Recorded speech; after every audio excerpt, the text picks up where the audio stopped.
All right, what's up everybody? So in today's video, I'm gonna be sharing some of my personal recommendations on gear that should be in your studio in 2020. These are pieces of gear that will make a noticeable difference in your recordings and take them from amateur to professional, so to speak. So with all that being said, let's go ahead and jump straight into the video. So this should come as no surprise, but I obviously love analog equipment, and the one thing that I always recommend to people who ask me what they can buy to improve their quality overall, the one thing I always recommend people is to get a good preamp. The one that I would currently recommend right now, it happens to be one of the cheapest on the market, and for the price, what you get with it is unbelievable.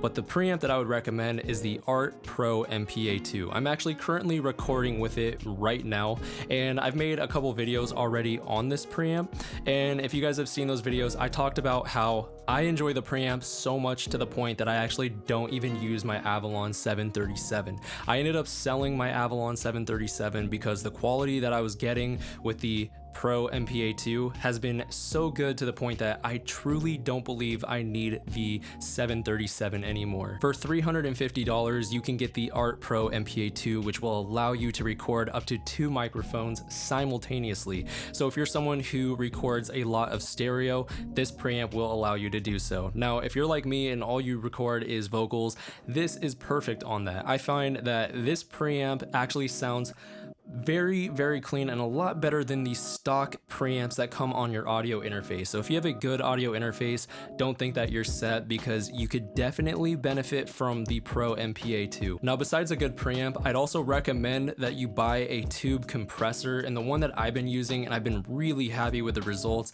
has been the Clark Technic KT2A. So currently right now what you're hearing is the MPA running into the KT2A, and then that's going into the audio interface, which is then being recorded into my DAW. Now, I for one prefer to record with a slight bit of compression. I found that 1 to 3 decibels is pretty much the sweet spot when it comes to vocals. I love the way that it just brings the vocals out in the mix. It makes them sound more full, and it's going to do a great job with taming those parts in your mix where it's very loud and there's a lot of transients. So if you're doing a vocal, or for example just me sitting here and recording this voiceover, there's going to be points in the recording where I'm going to be louder than others, and the compressor does a great job with taming those spikes and just making everything sound equal and full and just overall much cleaner sounding. Now, the beauty of this compressor is that you can oftentimes find them going for about $200 or less used, and with a simple tube swap you can drastically enhance the overall character of the recording that comes out of this compressor.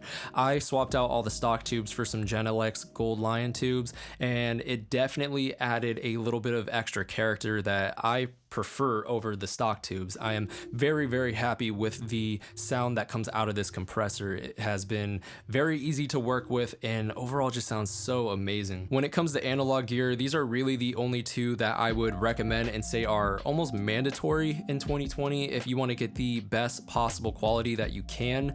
And if you bought the two of them, it should cost you well under $600, especially if you went out and bought them both used. Now, what's the point of having this amazing analog outboard gear if you are using a poor microphone? Having a good microphone that is voiced properly for your vocals is just as important as having a nice analog outboard setup.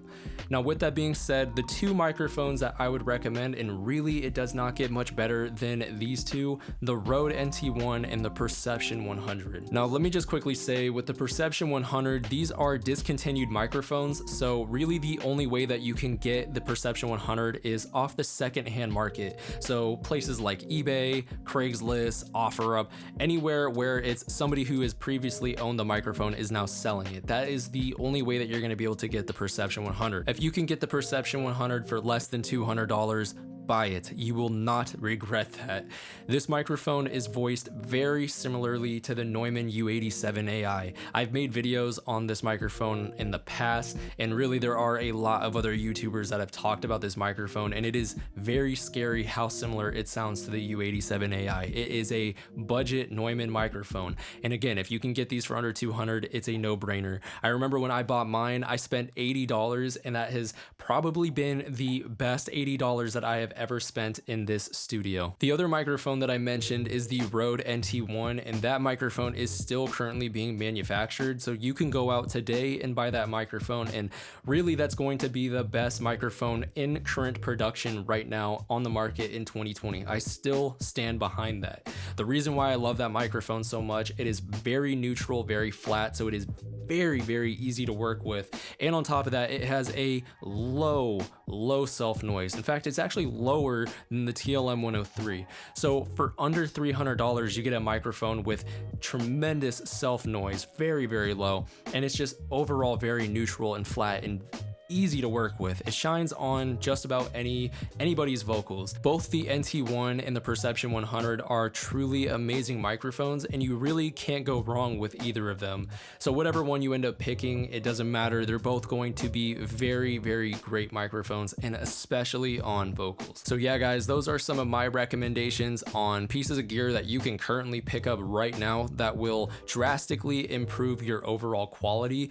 And if you've been dissatisfied with the results that you've been getting with your current setup, these are pieces of gear that you would definitely want to look into. These will definitely improve your setup. So yeah, guys, that about wraps up the video. What I want to know is if you guys agree with what I had recommended, or would you guys recommend anything else? Would you suggest a completely different setup? I want to know. Anyways, if you haven't already yet, be sure to subscribe and hit the bell icon so that you can stay notified for whenever I upload any of my future videos.